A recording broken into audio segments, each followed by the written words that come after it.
أشهد أن لا إله إلا الله وحده لا شريك له وأشهد أن محمدا عبده ورسوله أما بعد فأعوذ بالله من الشيطان الرجيم بسم الله الرحمن الرحيم الحمد لله رب العالمين الرحمن الرحيم مالك يوم الدين إياك نعبد وإياك نستعين اهدنا الصراط المستقيم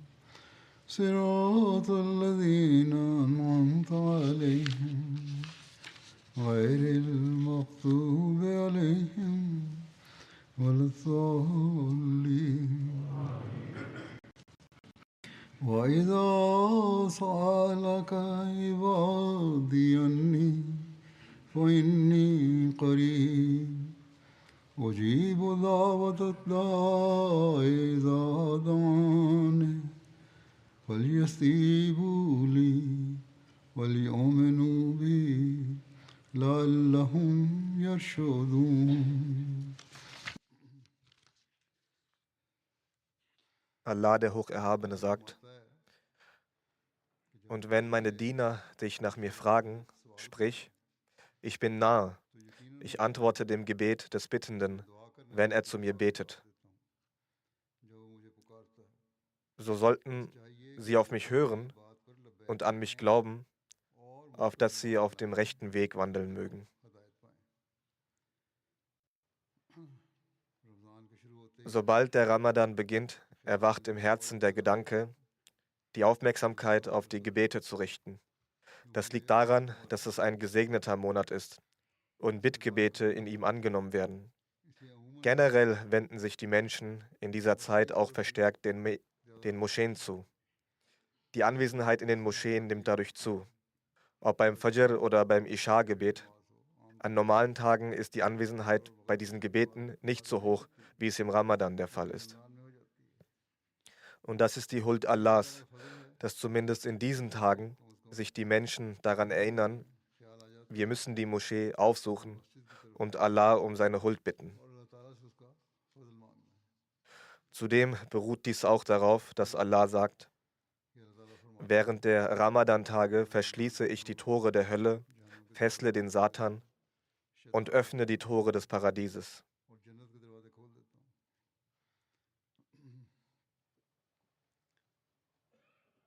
Doch manche Menschen gehen davon aus, dass möglicherweise die Gottesdienste nur im Ramadan erforderlich seien und dass allein die im Ramadan gesprochenen Bittgebete oder gottesdienstlichen Handlungen für unsere Vergebung sorgen würden.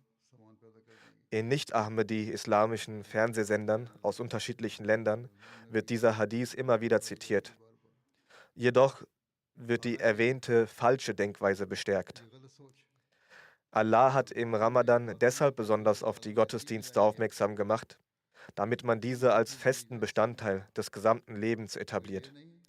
Ist dies nicht der Fall, dann werden allein die Gottesdienste im Ramadan nichts bringen.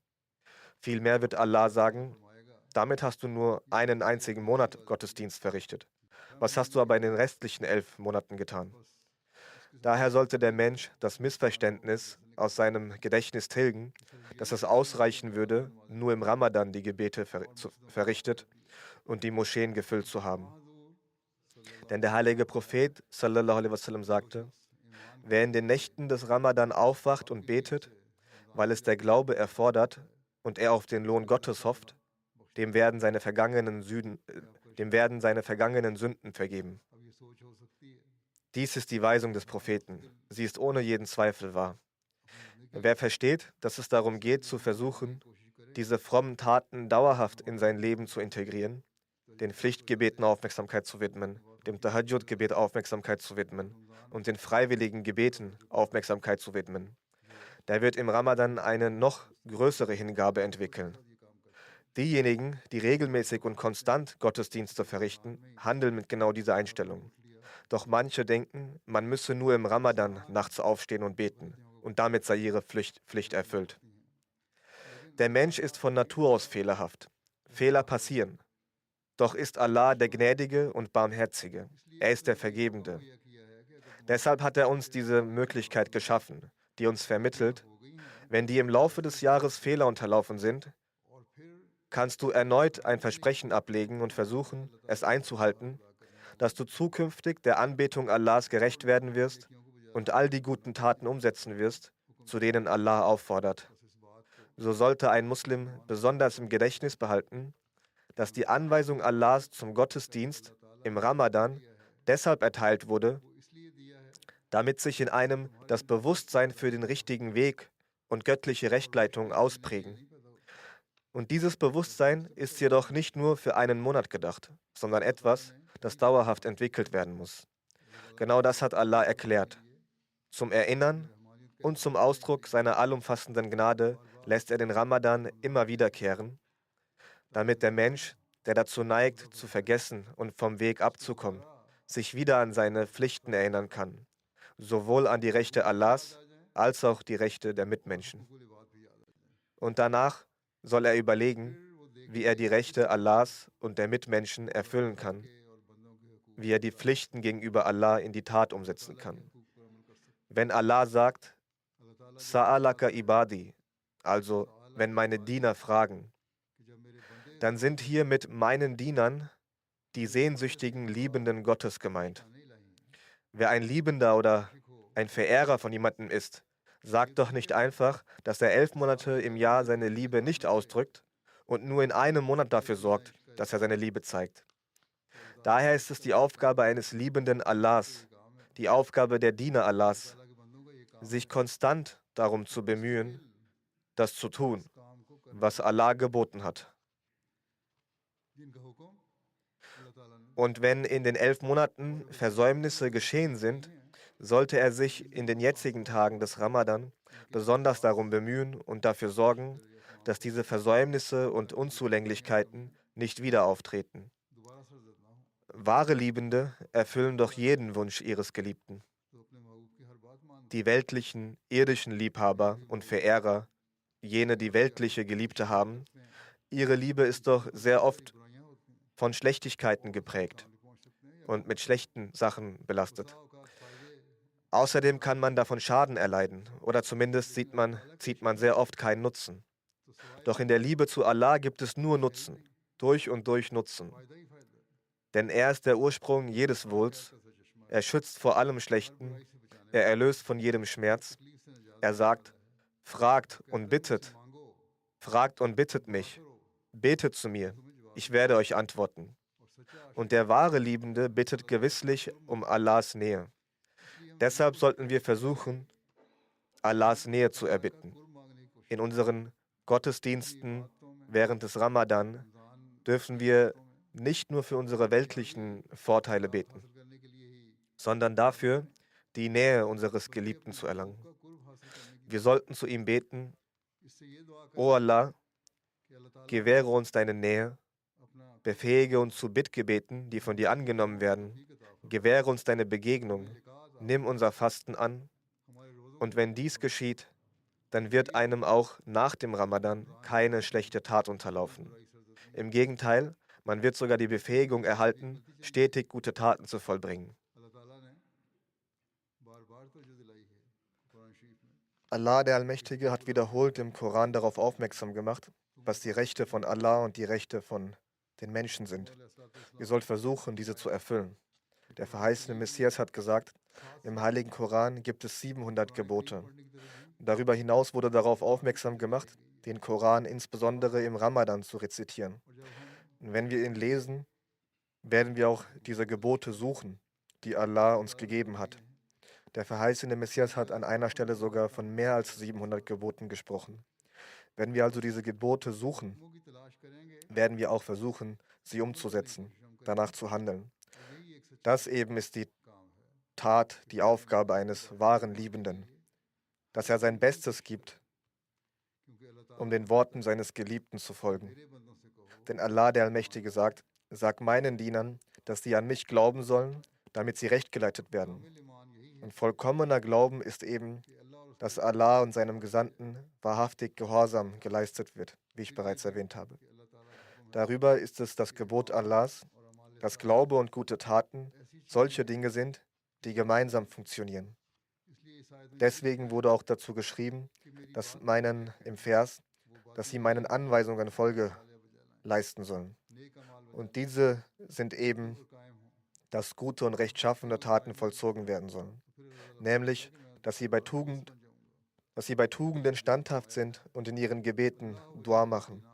Dann sagt Allah, der Allmächtige, ich werde zu deinem Freund, so wie er an einer Stelle im Koran sagt, Allah ist der Freund der Gläubigen. Der Glaube an Allah und die Freundschaft mit ihm gewährt dir dann seine Nähe. Und dann wird er diese Nähe immer weiter vermehren. Darin werden fortan Fortschritte erzielt. Das ist keine Nähe, die an einem Punkt aufhört. Er wird die Gebete ebenfalls erhören. Demnach sollten wir im Ramadan versuchen, diesen Status zu erlangen. Wir sollten auch überlegen, wenn wir uns danach von diesem Status distanzieren und wir unseren Anbetungen nicht gerecht werden, so wie wir es im Ramadan taten, und wir nicht versuchen, weiterhin die Nähe Allahs zu erlangen, wie kann Allah dann zum Freund werden? So kann Allah nicht ein Wali, also das heißt ein Freund werden. Allah hat einige Bedingungen hierfür aufgestellt. Es gibt auch Bedingungen für die Erhörung der Gebete. Als erstes hat Allah gesagt, dass man als Diener leben muss, sodass man ausschließlich ihm ergiebig ist, nur ihn anbetet, als Urquelle von allen Wahrheiten versteht und Kräften und keine weltlichen Götter aufstellt, keine falschen Götter aufstellt, kleine Menschen für eigene Zwecke unbewusst nicht als eigenen Gott nehmen. Das wäre Schirk, die Gleichstellung mit Allah. In den vergangenen Tagen kamen auch Leute von der Hifazet-e Khas Deutschland und fragten, wie können wir unsere Vorgesetzten glücklich machen, diesen und jenen Vorgesetzten. Ihnen habe ich nur Folgendes erklärt. Was auch immer ihr tut, tut es nur, um Gott zufriedenzustellen. Wenn ihr arbeitet, um Gott zufriedenzustellen, wird Gott selbst die Aufmerksamkeit von euren Vorgesetzten in diese Richtung lenken und sie werden versuchen, für euch Mittel zum Guten bereitzustellen und werden mit euch barmherzig und liebevoll umgehen. Das Wichtigste aber ist, dass man von Allah seine Barmherzigkeit und Güte erbittet und versucht, seinen Geboten Folge zu leisten. Wir führen das Beispiel von Hazrat Chaudhry Zafrullah Khan Sahib an, wie er einst Unbehagen, Unruhe im Palast der Queen zum Ausdruck gebracht hatte. Er saß und schaute immer wieder auf seine Uhr. Die Offiziere fragten ihn, was los sei. Er antwortete, es ist Zeit für mein Gebet und die Zeit naht. Das ist ein Befehl Allahs, der für mich wichtig ist, dass ich ihn erfülle. Aus dem Grund bin ich unruhig, dass ich diese Zeit verliere oder verpasse. Sie haben es also dann für ihn arrangiert. Das ist also der Mut und die Anforderung des Glaubens, die in jedem Ahmadi sein sollte. Wir führen zwar Beispiele an, doch sollten wir diese auch uns aneignen. Darüber hinaus hat der heilige Prophet sallallahu alaihi wasallam unzählige Sachen erzählt, um uns auf Tugenden aufmerksam zu machen. Es gibt unzählige Überlieferungen, Ahadith, der verheißene Messias, a.s., der wahrhaftige Diener des heiligen Propheten sallallahu alaihi wasallam ist diesen Dingen in dieser Ära, in diesem Zeitalter gerecht geworden. Er hat uns auf Tugenden aufmerksam gemacht, auf fromme Taten. In seinen Bedingungen des Bad bestehen die meisten Bedingungen daraus, dass man die Rechte Allahs und der Menschen erfüllt. Das sind also jene Dinge, auf die wir uns aufmerksam machen sollten. Wenn wir das tun, wird Allah, der Allmächtige, zu unserem Wali, also zu unserem Freund, und wird auch unsere Gebete erhören. Der heilige Prophet sallallahu alaihi wasallam sagte, Allah erhört die Gebete derjenigen, die nicht Ungeduld ausdrücken und nicht meinen, dass sie bereits so viel gebetet haben und dabei Gott sie gar nicht erhört. Das ist Kufr, also Unglaube, und distanziert vom Glauben. Ein Gläubiger sollte sich stets davor schützen. Das sind die Dinge, die unsere Aufmerksamkeit verlangen. Manche schreiben mir auch, dass sie viel gebetet hätten.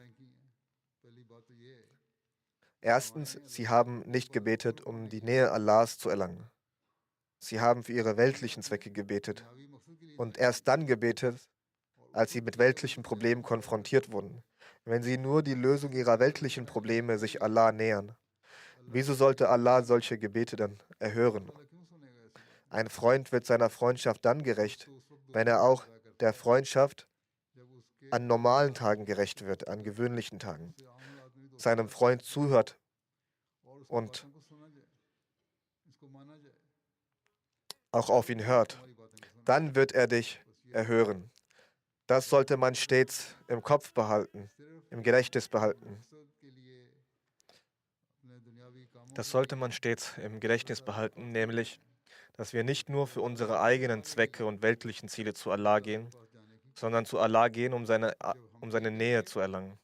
Wenn wir dies tun, wird inshallah Allah unsere Gebete auch akzeptieren, erhören. Er erhört sie und antwortet auch, da er selbst gesagt hat, ich antworte meinen Dienern. Der verheißene Messias schreibt, dies verhält sich wie die Beziehung zweier Freunde. Manchmal stimmt er seinen Freund und manchmal lässt er seinen Freund umstimmen. Genauso verhält es sich mit Allah. Auch wenn Allah das Gebet eines Gläubigen ablehnt, so tut er dies für den Nutzen des Gläubigen. Das ist sinngemäß, was der verheißene Messias gesagt hat. Zu behaupten, ich habe doch gebetet, doch dieses Gebet wurde nur dann ausgeführt, um seine weltlichen Ziele zu erreichen. Für den Glauben, für die Besserung des Glaubens, für den Fortschritt im Glauben und um die Nähe Gottes zu erlangen, wird nicht gebetet. Dafür wurde nicht gebetet. Und wenn es ein Gläubiger ist und manchmal seine Gebete auch nicht erhört werden, so sagte der verheißene Messias, dass es sich eben so verhält wie in einer Freundschaft. Manchmal ist man einverstanden und manchmal nicht. Und wenn Allah nicht einverstanden ist, so lässt Allah trotzdem für seinen Freund Gutes hinabsenden. Manchmal stimmt er nicht zu, doch gewährt ihn durch andere Mittel einen anderen Lohn. Der verheißene Messias sagt an einer Stelle, wenn meine Leute mich fragen, welchen Beweis es für die Existenz Gottes gebe, so ist die Antwort, dass ich, also Gott, sehr nahe bin. Es braucht keine großen Beweise, denn meine Existenz kann man durch meine Nähe verstehen, kann man durch eine sehr leichte Methode nachvollziehen. Der Beweis ist der, dass wenn ein Betender nach mir ruft, dann erhöre ich ihn und offenbare ihm durch meine Eingebung die frohe Kunde seines Erfolges. So ist er nicht nur von meiner Existenz überzeugt, so wird er nicht nur von meiner Existenz überzeugt, sondern hat auch einen immensen Glauben an meine Allmacht. Wenn Allah hört, so antwortet er auch. Unser Team vom Review of Religions organisiert seit einigen Jahren den God Summit. Sie haben dies zu unterschiedlichen Zeiten veranstaltet und auch dieses Jahr haben sie es veranstaltet. Und Menschen teilen dort ihre Ereignisse der Gebetserhörung, wie Allah ihre Gebete erhört hat und wie sie durch die Erhörung der Gebete den Glauben an die Existenz Gottes gewonnen haben. Doch der verheißene Messias hat erklärt, dass die Bedingung ist, dass die Menschen einen solchen Zustand der Gottesfurcht und Frömmigkeit entwickeln, sodass ich, also Gott, ihre Stimme höre, damit ich sie erhöre. Allah sagt, dass ihr erst solch einen Zustand entwickeln solltet. Dann werde ich euch erhören. Nun müssen wir solch einen Zustand der Gottesfurcht und Frömmigkeit entwickeln, damit unsere Gebete erhört werden. Weiter heißt es,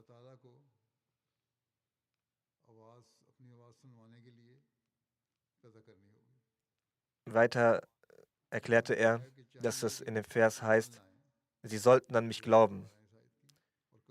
Das heißt, bevor sie den Zustand der vollkommenen Gotteserkenntnis erreichen, sollten sie bekunden, dass es Gott gibt und über alle Kräfte und Fähigkeiten verfügt. Denn wer glaubt, dem wird Gottes Erkenntnis gewährt. Das hat auch Gott in diesem Vers gesagt. Sie sollen auf mich hören und an mich glauben.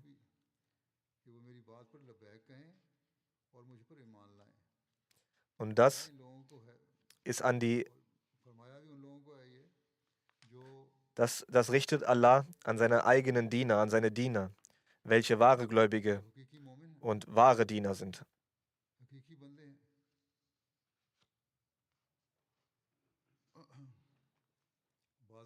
Manchmal, wie ich auch zuvor gesagt habe, entsteht ein Zustand, ein schwacher Zustand. Dann sollten sie ihren Glauben stärken, indem sie in die Nähe Allahs sich begeben. Und wenn sie diesen Zustand erreichen, dann ist es Gott, der über alle Kräfte herrscht. Und auch der Glaube einer solchen Person wird sich stetig entwickeln, weiterentwickeln. Wenn Allah sieht, dass mein Diener versucht, mir so nahe zu kommen, dann wird er dem Glauben dieses Dieners Fortschritt gewähren. Dann heißt es weiter, ihm wird Gottes Erkenntnis gewährt. Dann erst wird er sich in einem solchen Zustand befinden, in dem Allah seine Gebete erhören wird und er die Wahrheit Gottes erkennen wird. Oder wenn Allah ein Gebet nicht erhört, dann wird er dem Herz eine solche Ruhe schenken, dass der Mensch nicht daran denken wird, dass Gott mein Gebet gar nicht erhört hat. Er wird denken, dass Gott meine Bedürfnisse durch andere Mittel erfüllen wird. Der heiße Messias sagte, dass man Gottesfurcht haben solle, dass man also auch die Rechte Gottes einhält und auch die Rechte der Menschen Allahs erfüllt. Das bedeutet Gottesfurcht. Und dann sagt Gott, dass ich dein Gebet erhören werde. Dann sollte der Mensch im Glauben und in der Religion stetig voranstreiten. Eine Erkenntnis wird sich stetig ausprägen. Und bis zu der Marifat Dhamma, zu der vollkommenen Gotteserkenntnis. Und im Heiligen Koran heißt es, Yu'minuna bil Ghaib, die glauben an das Ungesehene. Diesbezüglich hat der verheißene Messias eine sehr feine Erklärung geteilt. So erklärt er an einer Stelle, dass das Ghaib, das Ungesehene, auch ein Name Gottes ist. Vor jedem Gebet sollte man die Überzeugung haben, dass es Gott gibt und er unendliche Eigenschaften besitzt. Er besitzt jegliche Kräfte und Mächte. Wenn man mit solch einer Überzeugung an Gott herantritt, vor ihm niederkniet und ihn anbetet, dann wird man die vollkommene Erkenntnis erlangen und wird auch die Zeichen der Erhörung der Gebete sehen. Manche Menschen sehen dies durch die Gnade Allahs, sie erleben es. Manche erzählen auch ihre Begebenheiten, so wie ich gesagt habe, dass einige dies im God-Summit geteilt haben. Dadurch wird der Glauben gestärkt. Es ist nicht so, dass man zwar sagt, einfach, dass wir vollkommenen Glauben und Überzeugung an Allah haben, aber nicht an seine Gebote, dass man die Gebete nicht das ganze Jahr über verrichtet, sondern nur im Ramadan. So wie heutzutage die Moscheen belebt sind, sollten sie immer belebt sein. Durch die Gnade Allahs schenken Ahmadis den Gebeten schon viel Aufmerksamkeit. Doch da, wo es noch Schwächen gibt, sollten diese Schwächen Aufmerksamkeit gewidmet werden zur Beseitigung dieser Schwächen. Und man sollte versuchen, dass dieser Ramadan ein solcher Ramadan ist, der die Qualität unserer Gebete verbessert und uns die Nähe Allahs beschert, damit wir zu den reinen Dienern Allahs zählen.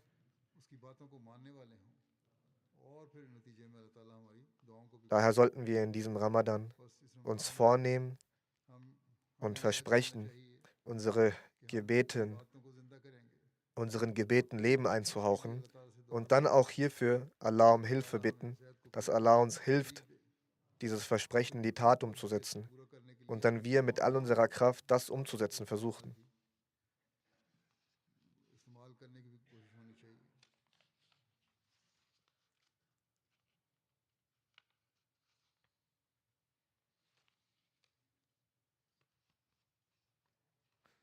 Wenn wir dies versuchen werden, mit all unseren Kräften, wenn wir alle unsere Kräfte benutzen, dann werden wir eine solche Nähe zu Allah erhalten, dass Gott wie ein Freund wird, dass Gott zu einem Freund wird, so wie es Gott gesagt hat, dass er zu einem Wali, zu einem Freund wird von denjenigen, die auf mich hören. In einer Überlieferung von Hazrat Ibn Umar heißt es, dass der heilige Prophet sallallahu alaihi wasallam sagte, für denjenigen, für den das Tor des Gebets geöffnet wurde, wurden die Tore der Gnade geöffnet. Und alles und von allen Dingen, die erfragt werden von Allah, ist es das Wohlergehen und der Schutz, welche man sich von Allah am meisten erwünschen sollte, was das Beste ist. Der heilige Prophet sallallahu alaihi wasallam sagte, das Bittgebet, das Dua hilft gegen die Schwierigkeiten, welche schon eingetreten sind, oder auch gegen die, die noch kommen werden. Und o ihr Geschöpfe Allahs, o ihr Menschen, es ist verpflichtend für euch, dass ihr die Gebete verrichtet und dass ihr betet. Schwierigkeiten und Nöten und Prüfungen kommen ja nicht nur im Monat Ramadan, sondern zu verschiedenen Zeiten. Und Allah sagt, betet nicht nur in schwierigen Zeiten oder nur, wenn ihr gerade Hilfe benötigt. Der heilige Prophet sallallahu alaihi wasallam sagte, dass selbst wenn eine Schwierigkeit noch nicht erschienen ist, noch nicht aufgetreten ist, selbst vor solchen Schwierigkeiten schützt das Gebet. Daher solltest du kontinuierlich beten und versuchen, in die Obhut Gottes zu kommen. Möge Allah uns vor den Schwierigkeiten beschützen, die schon aufgetreten sind. Möge Allah uns seine Gnade, seine Belohnungen erweisen. Und falls in der Zukunft eine Schwierigkeit auftreten sollte, Allah weiß es besser, dann möge er diese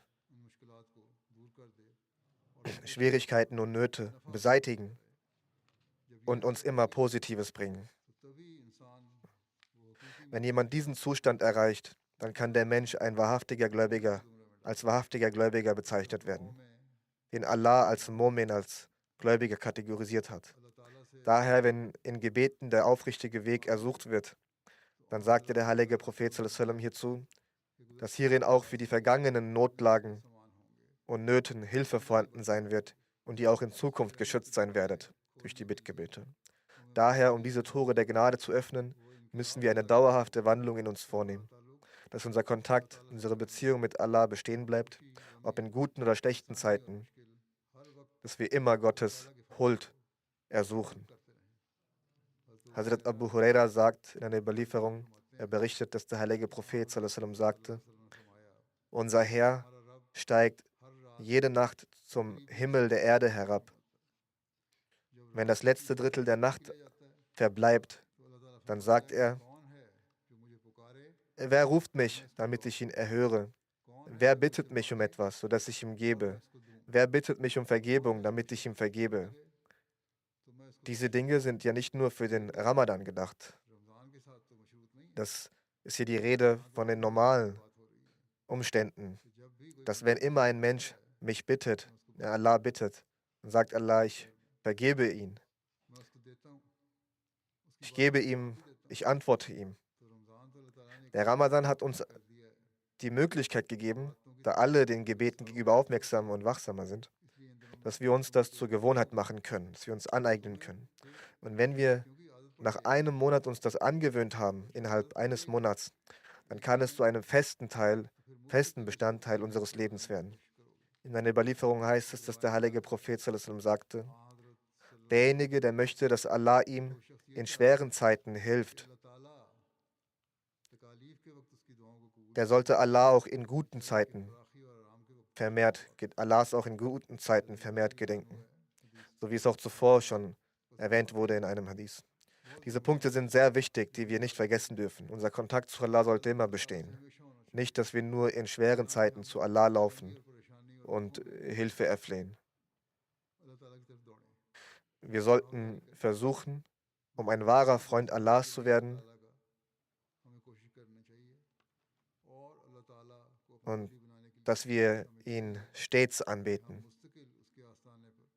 So wie ich bereits sagte, sollte man kontinuierlich daran arbeiten, so wie es in diesem aus dem Hadith zu vernehmen ist, dass man nicht nur in schweren Zeiten, wenn man leidet, betet und Allah anruft, sondern zu jeder Zeit.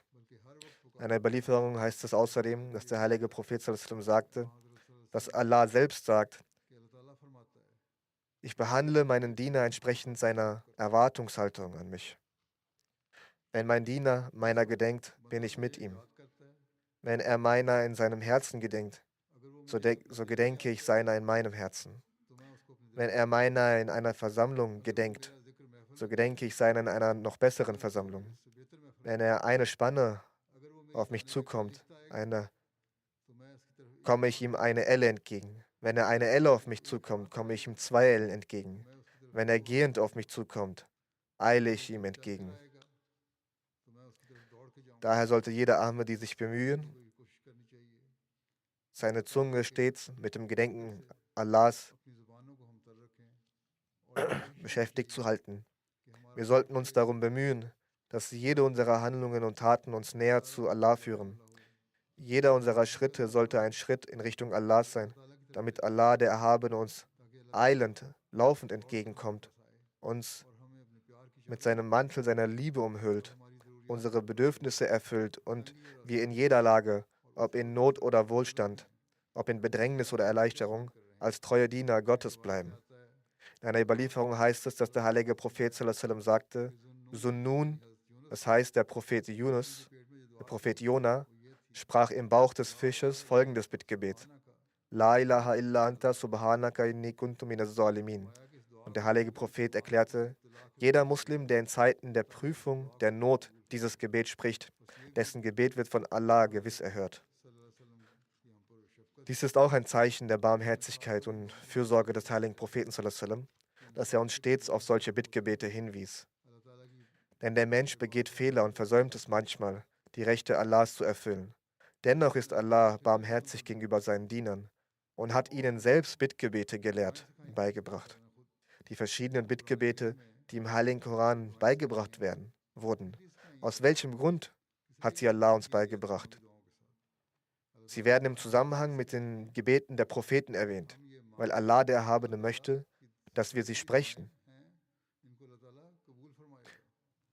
Da sie von ihm selbst gelehrt wurden, wird er sie gewiss erhören. Doch entscheidend und wichtig ist, dass wir seinem Recht gebührend nachkommen, seine Verpflichtungen erfüllen. Allah hat befohlen, so sollten sie auf mich hören. Das bedeutet, dass wir seinen Worten folgen, sie beachten und unseren Glauben auffrischen sollen, stärken sollen.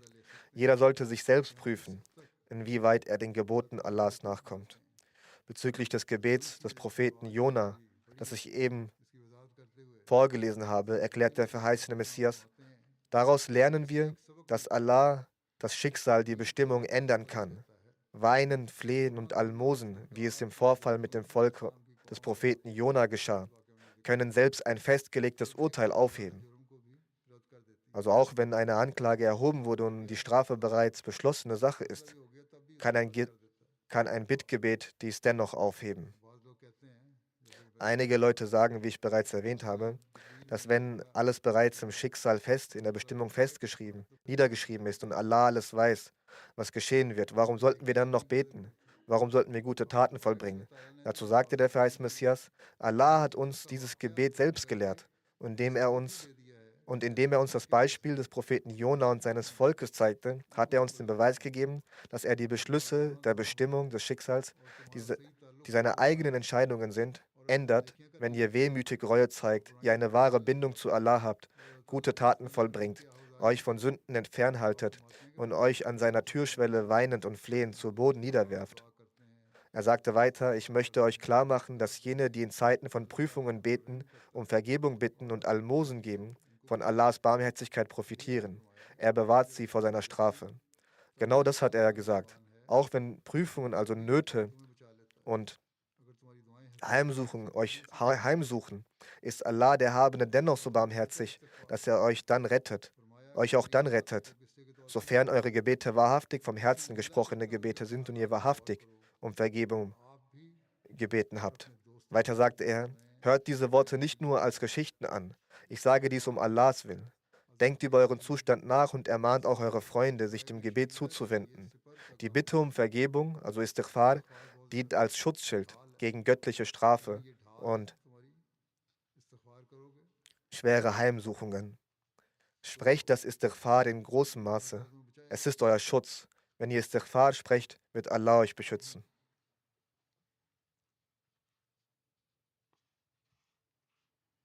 Vor einigen Tagen hatte ich auch bereits zu vermehrtem Gebet aufgerufen und dabei besonders auf Istighfar hingewiesen. Istighfar ist ein Schutzschild, sagt er. Allah der Erhabene sagt im Heiligen Koran, und Allah wird sie nicht bestrafen, während sie um Vergebung bitten. Allah hat selbst gesagt, wieso sollte er euch bestrafen wollen, wenn ihr doch das Istighfar sprecht, um Vergebung bittet?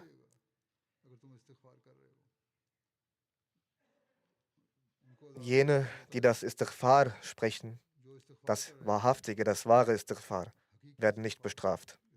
Deshalb sagte er, wenn ihr euch vor der Strafe Allah schützen wollt, dann rezitiert Istighfar in großem Maße. Somit hat Allah der Erhabene in diesem Gebet deutlich gemacht, dass er niemanden bestrafen wird, solange dieser um seine Vergebung bittet. Der verheißene Messias sagte in der Erklärung dazu, in der Exegese, dass, wenn ihr euch vor dieser göttlichen Strafe schützen wollt, dann bittet viel um Vergebung. Dann heißt es in einer Überlieferung, dass der heilige Prophet sallallahu alaihi wasallam sagte, dass Allah ist äußerst schamhaft, sehr großzügig und freigebig. Wenn der Mensch vor ihm beide Hände erhebt, dann schämt er sich, sie leer und erfolglos zurückzuweisen. Also das heißt, mit aufrichtigem Herzen gesprochenes Gebet weist er nicht zurück, sondern er hört dieses. Deshalb sollten wir die Bittgebete mit aufrichtigem Herzen beten, mit einem wahrhaftigen Herzen, mit einem ehrlichen Herzen. Wir sollten um Vergebung für vergangene Sünden und Fehler bitten und dafür beten, die Möglichkeit zu bekommen, um in der Zukunft gute Werke zu vollbringen und dann versuchen, auf dem rechten Weg standhaft zu bleiben. Im Ramadan sollten wir hierfür beten und auch danach sollten wir uns diesbezüglich anstrengen. Dann werden wir sehen, wie Allah laufend zu uns kommt, zu uns laufen wird und uns in seinen Schoß aufnehmen wird. Der verheißene Messias sagt, so wie in den Büchern Allahs ein Unterschied zwischen guten und schlechten Menschen gemacht wurde und für beide verschiedene Ränge genannt wurden, genauso ist auch in den Naturgesetzen Gottes, in dem Naturgesetz Gottes ein Unterschied zwischen jenen zwei Menschen. Einer von ihnen betrachtet Allah als die Quelle der Gnade und er bittet durch Gebete und Fürbitten Hilfe und Kraft von Allah, und der andere wiederum vertraut nur auf seine eigene Stärke und Klugheit und hält das Gebet für unnötig. Er lebt in einer Haltung der Selbstgenügsamkeit und Arroganz gegenüber Allah. Derjenige, der in schwierigen Zeiten und in Not zu Allah betet und von ihm um die Lösung seiner Probleme bittet, vorausgesetzt er bringt das Gebet in seiner höchsten Intensität dar. Das ist die Voraussetzung, also die Bedingung ist, dass das Gebet in der höchsten Stufe Intensität gebetet wird. Erlangt von Allah Zufriedenheit und wahre Freude, wenn es den höchsten Rang erlangt. Und selbst wenn er nicht das Ergebnis erhält, wird ihm dennoch eine andere Art der Beruhigung und innerer Zufriedenheit gewährt. Er bleibt niemals erfolglos und zusätzlich zur Erfolgserfahrung wächst sein Glaube und sein Vertrauen, seine Gewissheit steigt. So hat Allah selbst den Unterschied zwischen einem frommen und einem schlechten Menschen darin definiert, dass der Fromme Allah als Quelle der Gnade und Segnungen erkennt. Er betrachtet Allahs Wesen als Ursprung jeder Segnung. Er versteht, dass jede Segnung allein von Allah kommt und bittet ihn um Kraft. Ein solcher Mensch ist wahrlich ein Gläubiger. Ein Hochmütiger hingegen nimmt diesen Zustand nicht an. Er denkt, ich werde schon mit weltlichen Mitteln sehr viel erreichen. Wenn auf einen solchen Zustand beharrt wird, dann ergreift auch Allah solche Menschen früher oder später. In einer Überlieferung heißt es über den heiligen Propheten sallallahu alaihi wasallam, dass wenn er von einer Versammlung, von einer Zusammenkunft aufstand, betete, O mein Allah, gewähre uns deine Furcht, die du als Barriere zwischen uns und den Sünden setzt, sodass wir dir nicht Ungehorsam leisten, und gewähre uns die Stufe des Gehorsams und gewähre uns jene Stufe des Gehorsams, wodurch du uns ins Paradies führst, und verleihe uns eine solche Gewissheit, dass die weltlichen Nöte für uns leicht zu ertragen sind. O Allah, mein Allah, befähige uns, lebenslang den rechten Nutzen aus unseren Ohren, Augen und Kräften zu ziehen. Gewähre uns das Wohl und nimm du Rache für uns an dem, der uns Unrecht tut, und beschütze uns vor dem, der Feindschaft gegen uns hegt, und bewahre uns davor, dass unser Glaube in Versuchung geführt wird, und mache, dass die Welt weder unseren größten Kummer und Sorge noch das Maß all unseres Wissens ausmacht. Das bedeutet, dass unser Wissen nicht allein auf das Diesseits beschränkt sein und unsere Sorgen und Kummer sich nicht nur um das Leben im Diesseits drehen sollen. Weiter sagte er, setze keinen Herrscher über uns, der nicht barmherzig mit uns ist und uns nicht freundlich behandelt. Dieses Gebet sollte man stets im Gedächtnis behalten. Wie schmerzerfüllt ist doch dieses Gebet, das der Prophet an Allah gerichtet hat. Es ist ein überaus umfassendes Gebet, das der heilige Prophet sallallahu alaihi wasallam uns geschenkt hat. So beten wir zu Allah, dass er all unsere Kräfte und unsere Körperteile, unsere Augen, Ohren, Nase, Zunge, unser Gehirn und Herz, alles mit Nutzen verseht und dass jedes unserer Körperteile Allah gegenüber dankbar sein möge und wir zu Erben seiner Belohnungen werden. Und möge Allah uns vor den Tyrannen bewahren. Heutzutage herrschen an einigen Orten wie in Pakistan, Bangladesch sowie weiteren Gebieten und Ländern wie Algerien und so weiter oder afrikanischen Ländern, dort herrschen Zustände, in denen bestimmte böse Gruppierungen die Kontrolle ergriffen haben oder durch Angriffe Schrecken verbreiten. Und aus Angst vor diesen Gruppierungen beugen sich ihnen sogar Regierungen. Man sollte also zu Gott beten, dass er uns von diesen Tyrannen erlöst, von den Tyrannen erlöst, an ihnen Vergeltung übt und uns gegen jenen hilft, die uns anfeinden. Wenn wir auf diese Weise im Ramadan beten, wird Allah eine gewaltige Veränderung herbeiführen. Dann werden wir erleben, dass, ob der pakistanische Mullah oder eine mächtige Person oder irgendeine mächtige Person einer anderen Regierung, niemand uns jemals Schaden zufügen kann. Wenn wir uns aufrichtig vor Allah niederbeugen, dann wird Allah, der Allmächtige, zu unserer Hilfe kommen. Er wird die Verpflichtung der Freundschaft erfüllen. Der verheißene Messias a.s. sagt, der naheliegendste Weg zur Erlangung von Huld ist das Bittgebet. Und zu den notwendigen Bedingungen des Bittgebets gehört, dass es Rührung, innere Erregung und eine schmelzende Seele umfasst. Es sollte Demut und Unruhe vorherrschen, sodass eine innere Erregung entsteht. Er erklärt, das Gebet, das von Demut, innerer Erregung und einem zerbrochenen Herzen geprägt ist, zieht die Huld Allahs letztlich an und führt zum wahren Ziel, zum eigentlichen Sinn. Doch die Schwierigkeit besteht darin, dass so ein Gebet auch selbst ohne die Huld Gottes nicht herbeigeführt werden kann. Die Lösung dafür besteht jedoch darin, dass man dennoch immer weiter betet, egal wie viel Lustlosigkeit oder Genusslosigkeit man dabei empfindet. Man wird nicht satt davon. Also egal, ob man Genuss daran empfindet oder nicht, man sollte einfach weiter beten. Für mich gibt es keinen anderen außer dir. Dies können wir doch nur zu Allah sagen. Wir wollen nirgendwo anders hin.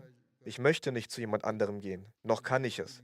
Deshalb sitze ich bei dir und mein Herz wird keine Ruhe finden, bis du meine Worte nicht annimmst. Bis du meine Worte annimmst. Der verheißene Messias hat erklärt, dass es, selbst wenn das Gebet anfangs erzwungen oder gekünstelt ist, dennoch wichtig ist, einfach weiterzubeten. Irgendwann wird dann dieser erzwungene und gekünstelte Zustand die Gestalt eines wahren Gebets annehmen. Er sagt, für das echte und wahre Gebet ist es wiederum notwendig, dafür selbst zu beten. Er erklärt, viele Leute beten und ihre Herzen werden satt und sie rufen aus, dass nichts geschehe, dass nichts passiere. Er sagte dazu, wir legen ihnen ans Herz, dass es letztlich ein Segen ist, diesen Staub zu sieben, denn der gesuchte Edelstein wird genau daraus hervorgehen. Das heißt, das Ziel, das man erreichen möchte, die Perle, die man finden will, wird genau durch diesen Prozess erlangt. Goldsucher wissen es. Sie suchen traditionell nach Gold, indem sie an Ufern sitzen und den Sand mit einem Sieb durchkämmen. Sie durchsieben Kilos von Sand, um am Ende nur ein kleines Stück von Gold zu finden. Manchmal nur ein paar Gramm oder noch weniger. Doch allein dieser kleine Fund macht sie glücklich. Sie arbeiten tagelang darauf hin. Wenn ihr also auf dieselbe Weise vor Allah kontinuierlich niederfallt, dann werdet ihr Segnungen erhalten. Er sagt, denn letztlich wird genau durch diesen Prozess der gesuchte Edelstein gefunden und es wird ein Tag kommen, an dem die Zunge mit dem Herzen im Einklang ist.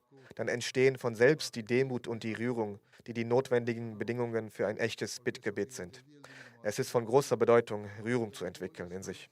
Er sagte, wer nachts aufwacht und egal wie viel Abwesenheit er verspürt, ohne Konzentration ist und Hass zeigt, also auch wenn er in Eile betet, sollte dennoch in diesem Zustand beten mit den Worten, O Gott, das Herz ist in deinem Besitz und unter deiner Kontrolle, so reinige es.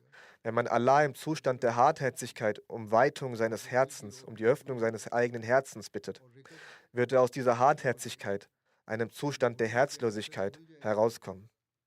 Allah wird dann einen Zustand schaffen, in dem er beginnt, sich zu konzentrieren, der Betende. Alles, was das Herz blockiert, wird entfernt. Der Zustand der Erstickung wird sich öffnen und die Aufmerksamkeit wird nicht nur auf das Beten gerichtet sein, sondern die Gebete werden aus dem Herzen kommen. Er sagte, dies wird als die Stunde der Erhörung bezeichnet. Wenn dieser Zustand eintritt, bedenkt, dass dies die Stunde der Erhörung ist.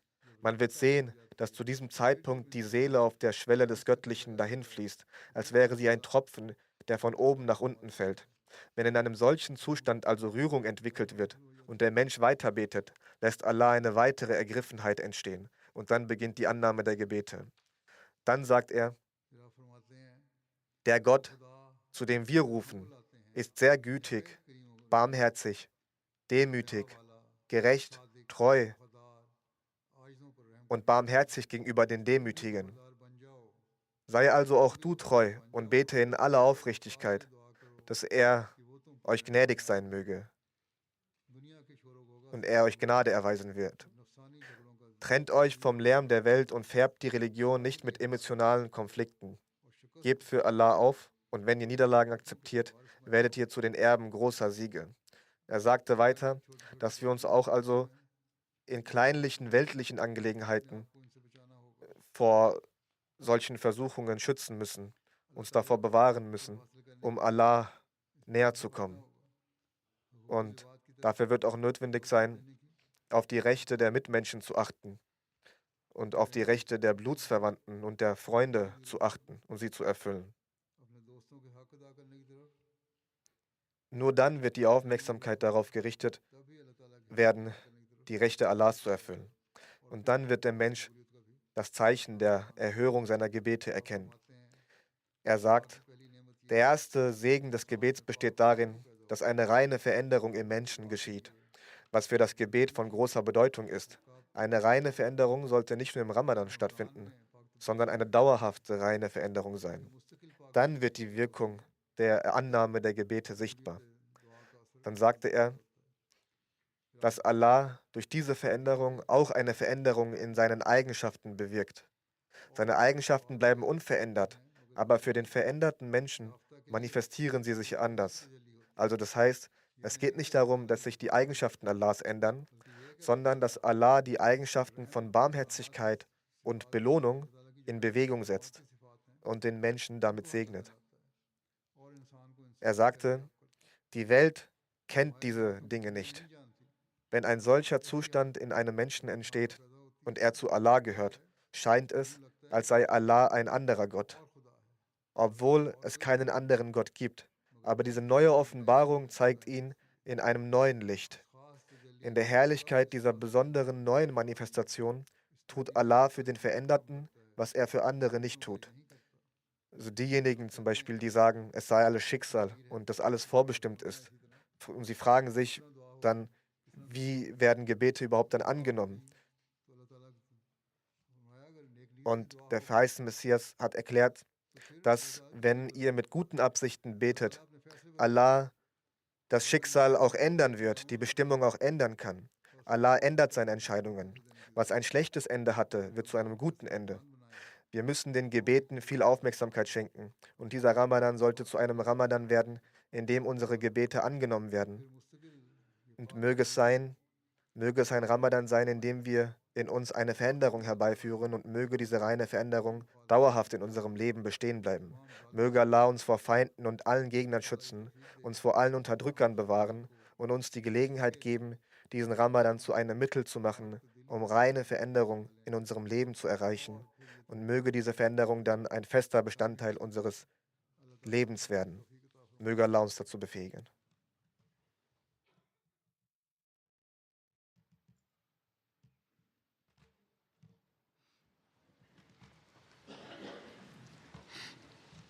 الحمد لله الحمد لله نحمده ونستعينه ونستغفره ونؤمن به ونتوكل عليه ونعوذ بالله من شرور أنفسنا ومن سيئات أعمالنا من يهده الله فلا مضل له ومن يضلل فلا هادي له ونشهد أن لا إله إلا الله ونشهد أن محمدا عبده ورسوله عباد الله رحمكم الله إن الله يأمر بالعدل والإحسان وإيتاء ذي القربى وينهى